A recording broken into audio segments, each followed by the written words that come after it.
offset in a green area somewhere else or something like that. So on the do you want us to individual look again at RP3 with the square footages? Yes. And have it like 5,000 reduced to 4? That's only, I think that's the building. Look, it's not per unit. Or 4,500 reduced to, I don't know. Because if 10 units per acre is supposed to be the maximum for RP3, Yes. you're allowing that actually to be up to 14 with the buy-down. And you're all gonna have to figure out the math. You know what we're gonna have to do? We're gonna determine for each one how many units we Okay. want, and then staff figure out the math, because we can't figure out the math on that, Well, obviously. that's the question, is if there's allowing a reduction because you've increased open space, for example, you allow the reduction of the square footage per, lot size per unit, you're gonna allow more than 10. Wouldn't it be? Take out the reduced to 3,000 part of the low, and you solve the problem, right? If we keep it at 4,000 per unit on the low density multifamily, and we take out the may reduce to 3,000, haven't you taken care of that problem, and then we don't have it anymore?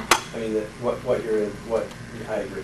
Okay, just take that language out then, because that's what's causing the problem. What you're in essence doing is saying, I want to incentivize doing the higher density, and there's some returns that the city gets back when you do the 10 to 14 units. Right. But if you do just a straight, and I'm just using examples, I don't mean these numbers to be real, if you just do a straight, low density is 10 units is a maximum of 10 units per acre. If I want to do 8 units per acre, I can come in and do 8 units per acre. Correct. And medium density is 14 units per acre, and if I want to do 12 units per acre, then I'll come in at Right. 14. That's why we have to take out, in the low density multifamily, just leave it at 4,000 square feet, and then we're taking care of the confusion, of which zoning you're supposed to come under. And then what might make some sense then would be to, depending on what directions you want to go, what might make some sense would be to incentivize. Okay. So basically, when we're looking at the medium density, what we're saying is 14 units per acre, 3,000 square feet per unit. Do we want to stick with 3 stories and 45 feet? Yep. 8 units per building. Well, I don't think we need to. Do we need to have 8 units per building? Per floor. Per floor. Yeah, per floor. Do we need to have that? Does it really matter? It was in the low density. Is medium gonna have more than 8 units per floor? No, you're right. I don't know. And we'll look at the numbers too. I mean, 8 units per floor in the low density multifamily, the RP3 or whatever, might be a moot point. You might not be technically able to get it. I'm looking at lease summits, and I like everything on lease summits.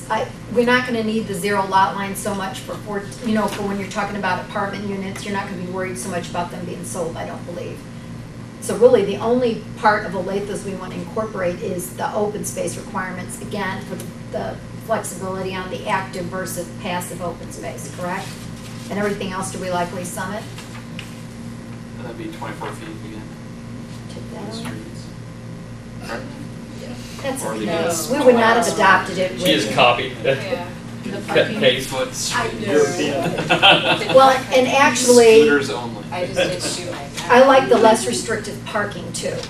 Because, Okay. the parking in Olathe is a lot more restrictive than it is in Lee Summit, so the less restrictive parking is actually better. What about the rear setback, 30 foot? What if we do an alleyway?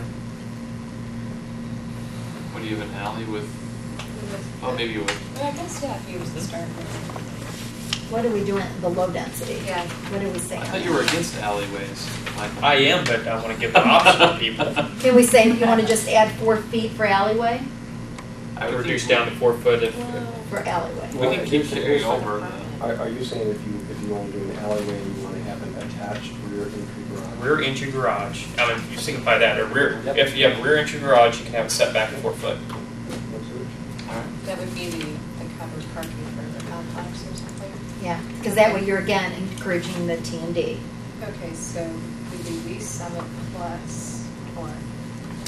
So you like the 30-foot rear setback in general, except it The alleyway, add the alleyway language.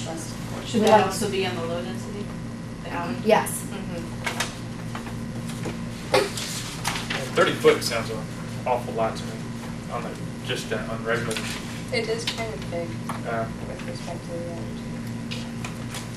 And actually, it's Can we- 20, can it's we 20 bring- feet on the, Can we bring that down to 25 foot or 20 foot?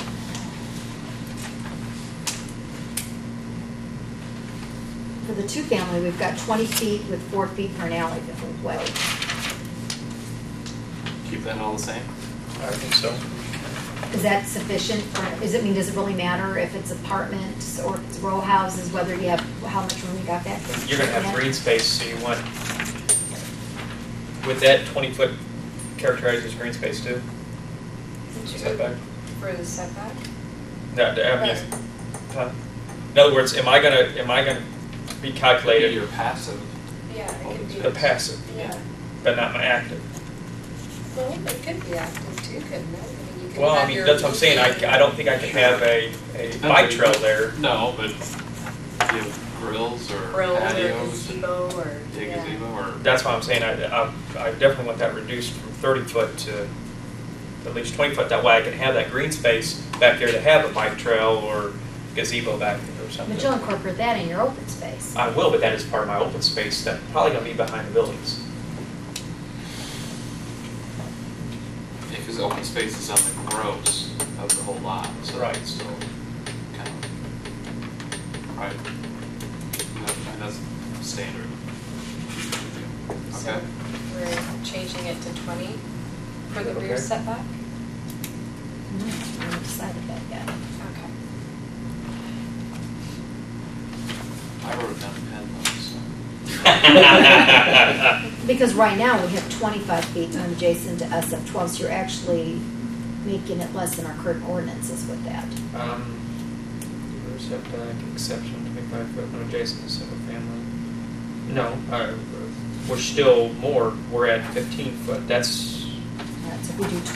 25 foot when it's adjacent to to a single family. Alright, well then we need to make sure to increase it if it's adjacent to single family. You can't just do straight 20, you should do 20 and then do 25 feet when adjacent to SF12 or SF7. Yeah, that's fine. Alright, Yeah. you got that? It's 20 feet and then it's 25 feet when adjacent to single family SF12 or SF7. Or just leave it like it is, the Actually, rear. Be easier. All she No, has to do is cut and paste. And then just add your 4 feet for the rear? yeah, and the 4 feet for the alleyway. Yeah, but you can't keep the old one because it's 15, we're changing it to 20 foot minimum, Okay. so you can't do that. And Sheila, that's the same for low and medium? Well, medium was already, it was medium